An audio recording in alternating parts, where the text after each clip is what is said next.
आसन देखा कालपुरुष नवम राशि धनुराशि धनुराशि व्यक्ति ग्रहंकर स्थिति देखिले द्वितीय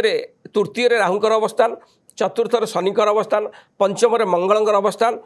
एवं षष्ठ रविबुधंकर अवस्थान सप्तम शुक्र बृहस्पति अवस्थान केतुंकर अवस्थान नवम स्थान अच्छी ए सब ग्रहंकर स्थिति देखिले जनापड़ी ए सप्ताह कर्म जीवन को देखिले जो मैंने प्रतियोगितामूलक परीक्षा दौरान से निश्चय सफलता पाइबे निश्चय पास करेंगे नूतन कर्मलाभ निश्चय हम जो मैंने आमर कौन से चाकरी सॉफ्टवेयर लाइन अच्छा बा मैनेजमेंट लाइन अच्छा बा आईटी सेक्टर अच्छा बा कौन से टीचर बा लेक्चर लाइन अच्छा से अति शुभफल पाइबे कर्मक्षेत्र में प्रमोशन हम उपरस्थ ऑफिसर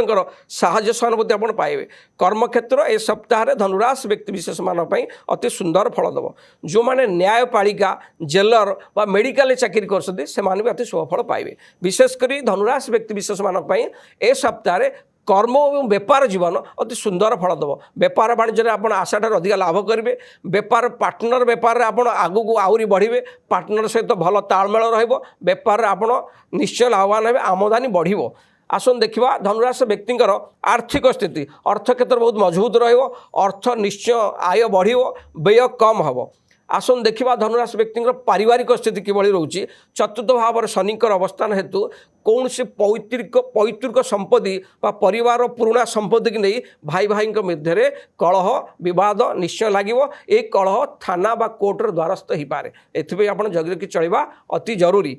तथापि धनुराशि व्यक्ति विशेष माने ए सप्ताह समस्त अशुभत्व को दूर करने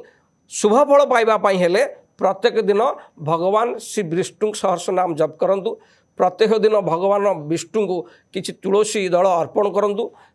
प्रत्येक दिन श्री विष्णु सहस्र नाम को जप करंतु जहाँ भी रिष्ट सब खंडन हम शुभफल निश्चय पाइबे।